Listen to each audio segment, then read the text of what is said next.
Heippa, olen Antti Vuolanne. Opetan yhteiskunnallisia aineita Omniassa Espoossa ja olen nuorempana ollut kaupunginvaltuutettu 28 vuotta ja sitten myös tie vei kansanedustajaksi 4 vuodeksi. Tuona aikana olin sitten myös sairaanhoitopiirin yhtymävaltuuston puheenjohtaja 9 vuotta ja sivistyslautakunnan puheenjohtaja 2 vuotta, Satakunnan ammattikorkeakoulun hallituksen puheenjohtaja 4 vuotta ja niin edespäin.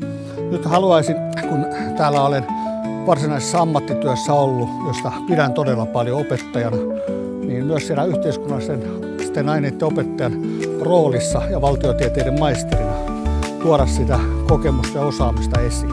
Ja haluaisin olla hyödyksi niin, että rakentaisimme sellaista yhteiskuntaa, joka on oikeudenmukainen, huolenpitävä, välittävä, mutta myös, että tämä Espoo voisi kukoistaa koko Euroopan laajuisesti kasvavana veturina, jossa tehdään huipputiedettä, jossa on huippukoulutusta ja huippuyritystoiminnalle kaikkien alueiden parhaat toimintaedellytykset.